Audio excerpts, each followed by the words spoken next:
Rubber කර්මාන්තයේ මෙන්ම rubber වගාවේ කොඳුනාරිටය කියලා අපිට හඳුන්වන්න පුළුවන් කිරි කැපුම් ශිල්පියා. ඉතින් අද අපේ කතා බහට ලක් වෙන්නේ කටුවන ප්‍රදේශයේ යොහාන් මහත්මයා. අයබෝන් යොහාන්. අයබෝන් සර්. ඉතින් යොහාන් අපි මුලින්ම පොඩ්ඩක් පෞද්ගලික තොරතුරු ටිකක් අහලා බලමු. යොහාන්ගේ සම්පූර්ණ නම? යොහාන් චමිත සඳරුවන්. බොහොම හොඳයි. එතකොට යොහාන් පදිංචිය? මම පදිංචිය හැඩිවත්ත ග්‍රාම. තව තොරතුරු ටිකක් අපිට කිව්වොත්? මගේ බිරිඳ ඉන්නවා. තව මට දරුවෝ දෙදෙනෙක් ඉන්නවා. දුවයි පුතයි. අපි හතර දෙනා තමයි ඉන්නේ. හරි. ඉතින් යොහාන් කොහොමද යොහාන්ගේ අධ්‍යාපන සුසුකම්? මම උසස් පෙළ සමත් වැඩ B1යි C2ක් තියෙනවා මට උසස් පෙළ. ඔබ මොන අංශයෙන් උසස් පෙළ හැදෑරුවේ? කලාංශයෙන්. කලාංශයෙන්. ඊට පස්සේ මොකද යොහාන් කළේ? ඊට පස්සේ මම පෞද්ගලික අංශවල ආයතන කීපයකම රැකියා කරා.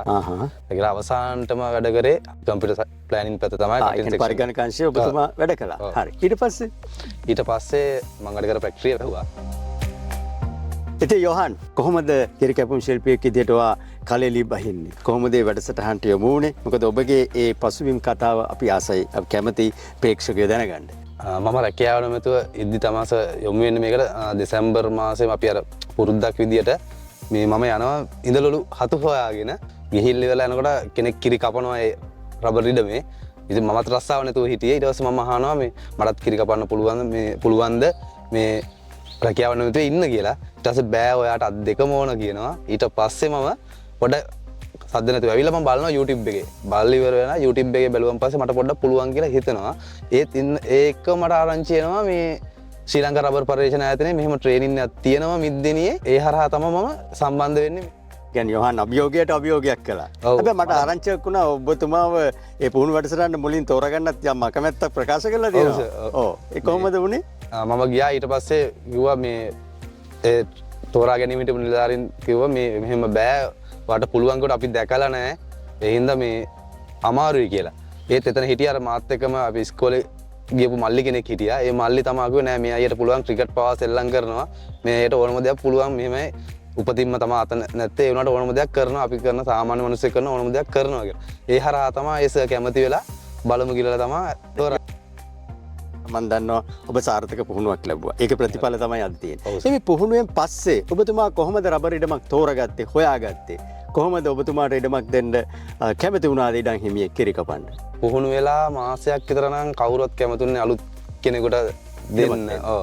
ඉඩමක් දෙන්න. ඊට පස්සේ හොයාගෙන ආවිලා මේ කටුවන ප්‍රදේශයේ තමයි මේ ජාතික පාසල තියෙන කිට්ටුව තමයි ඉඩමක් තියෙනවා කියලා ඇවිල්ලා කතා කරේ. ඒ මම කතා කරද්දිත් තව කෙනෙක් ඉඩම කතා කරන්න ඇවිල්ලා හිටියා. ඒත් මං ඇවිල්ලා කතා කරනකොට මේ මට කැමති වුණා. අර ආපු කෙනාට දුන්නේ නැහැ. මට කැමති වුණා කොහොම කැමති වුණාද කියලා හිතා ගන්න බෑ. ඉතින් මට දෙන්නම් කියලා කිව්වා. ඊට පස්සේ තමයි මේ ඉඩම මෙහෙම හමු වෙන්නේ.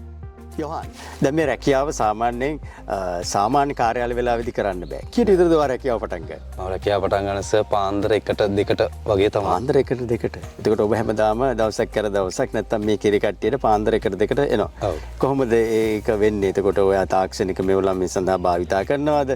මොකද ඒ වෙලාවේ සාමාන්‍යයෙන් අඳුරුයි. සාමාන්‍යයෙන් උදේ පාන්දර 1ට විතර නැගිටිනවා. 2 විතර යනකොට මම අනිවාර්යයෙන්ම මේ ඉඩමට එනවා. ඔබතුමා පැමිණෙන්නේ එතකොට ඉඩමට කොහොමද? මම මගේ මෝටර් සයිකලේ තමයි එන්නේ. ඇවිල්ලා ඊට පස්සේ මම ටෝච් තියෙනවා. ටෝච් එකයි බූට් දෙක අනිවාර්යෙන්ම අරගෙන එනවා. අක්කර 7ක් මේ ඉඩම. ඔබතුමා සාමාන්‍යයෙන් අක්කර 3කට ආසන්න ප්‍රමාණයක් කපනවා. සාමාන්‍යයෙන් එතකොට රාජකාරී කිරි කැපීමේ ක්‍රියාවලිය කීයට විතර දවසක් වෙන්නේ? උදේ 9:00 විතර යනකොට කිරි එකතු කරලා අකුලලේට ඔක්කොම ඉවර වෙනවා. මාත් එක්ක තව ගෝලෙක් පැමිණෙනවා. එයාත් ඉන්නවා. එයාත් එකතු කරගෙන තමයි. ඊට අමතරව මම ගෙදර ගෙවතු වගා කරනවා. ගිහිල්ල ඉවරලා ඊට පස්සේ ගෙදර නයි මිරිස් වගාව එළවලු ගෙදරට කෑමට හරියන විදිහට එළවලු ටික ගෙදර හදාගෙන තියෙනවා. සාමාන්‍යයෙන් තරුණයෝ මේ කිරි කැපුම් ශිල්පියෙක් විදිහට එන්න ටිකක් මැලිකමක් දක්වනවා. සාමාන්‍ය සමාජෙත් පිළිගැනීම අඩුයි. කොහොමද ඔබතුමාගේ අදහස ඒ පිළිබඳව? නෑ ඒ වුණාට ඒ ආදායම ගැන දන්නේ නැති කෙනා තමයි එහෙම හිතන්නේ. දැන් මම සාමාන්‍ය මගේ දෛනික ආදායමස 5000කට 6000කට එහා යනවා. දවසින් දවස ආදායම වැඩි වෙනවා රබර් වල. ඒ කියන්නේ අද කපනට වඩා කිරි ලැබුණු ප්‍රමාණයට වඩා ප්‍රමාණයක් ඊළඟ දවසේ අනිවාර්යයෙන්ම තියෙනවා.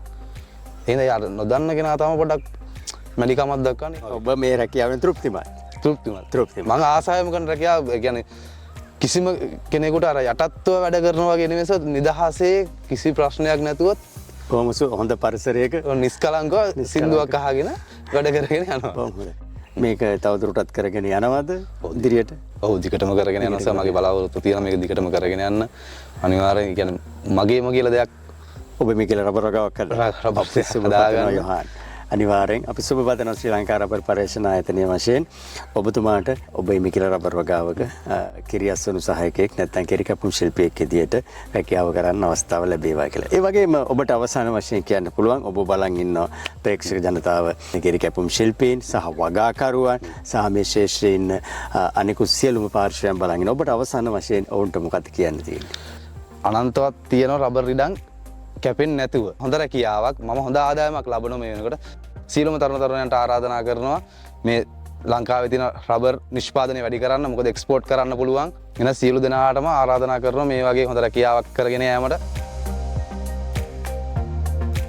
යොහාන් වගේ තරුණයෝ රටට ආඩම්බරයක් ඒ වගේම ආදර්ශයක්. ඉතින් අපි මේ ශ්‍රී ලංකාවේ තරුණයන්ට ආරාධනා කර සිටිනවා එන්න ශ්‍රී ලංකා රබර් පර්යේෂණ ආයතනයේ උපදේශක සේවා දෙපාර්තමේන්තුවේ කිරි කැපුම් ශිල්පී පුහුණු පාසලට එන්න පුහුණුව ලබාගෙන රටේ ජාතික ආදායමට එකතු වෙන්න කියලා මින් ඔබට ගෞරවයෙන් ආරාධනා කර සිටිනවා.